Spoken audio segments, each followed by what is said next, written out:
Commissioner police यांना आम्ही निवेदन दिलं आहे की पहिल्यांदाच खूप वर्षानंतर किंवा पहिल्यांदाच राजकीय हेतू पुरस्सर पॉलिटिकली मोटिवेटेड मर्डर हा सोलापुरात झालाय. लॉ आणि ऑर्डर, कायदा सुव्यवस्था पूर्णपणे कोलॅप्स झाली आहे. प्रशासन पूर्णपणे कोलॅप्स झालंय. पोलीस आणि प्रशासन अतिशय खूप मोठ्या प्रमाणात भारतीय जनता पक्षाच्या दबावाखाली काम करत आहेत असं दिसून येत आहे. भाजप साम दाम दंड आणि आता लोकांच्या रक्तासाठी भुकेजलेली आहे.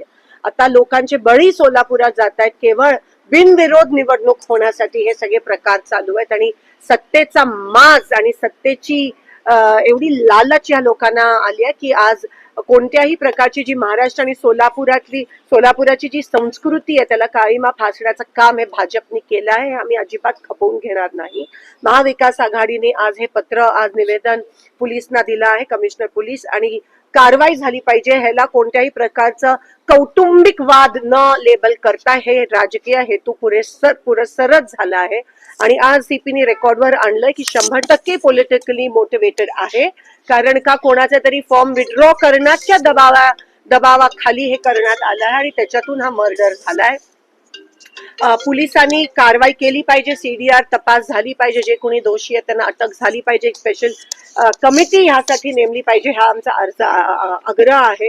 एवढाच नाही तर इलेक्शन होईपर्यंत ही इलेक्शन पारदर्शक झालं पाहिजे. यासाठी पण पोलीस प्रशासनाची कोणत्या पद्धतीत तयारी आहे, कारण का अमाप पैसे वाटप होणार आहे.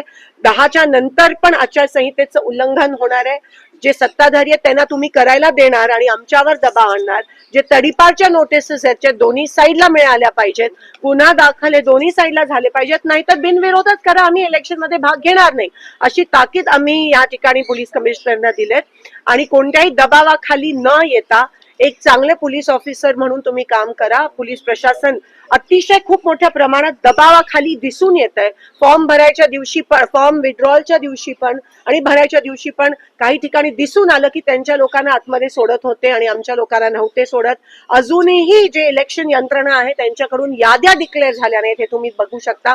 मुद्दामून विरोधी पक्षाचे काही कॅन्डिडेटची नावं पण या ठिकाणी यादीत येत नाहीयेत. हे पहिल्यांदाच गंभीर स्वरूपात असं झालं असेल आणि ह्याचा किती मोठ्या प्रमाणात दबाव आणि किती मोठ्या प्रमाणात तुम्ही लोकशाही आणि संविधानाची हत्या करताय. तुम्हाला कसली भीती आहे? तुम्ही आमचेच कॅन्डिडेट एक तर पळून घेऊन जाता, त्यानंतर तुम्ही 3 नंतर एबी फॉर्म द्यायला, 3 नंतर कोणतेही कागदपत्र, एबी फॉर्म असो किंवा नसो, तुम्हाला स्वीकार करण्याचा काही अधिकार नाहीये. ते साफ डिस्क्वालिफिकेशन साठी ग्राउंड बनू शकतं. आणि म्हणून आम्ही रिट पिटिशन हायकोर्टमध्ये दाखल करणार आहोत. लीगल नोटीस देखील आम्ही पाठवतो.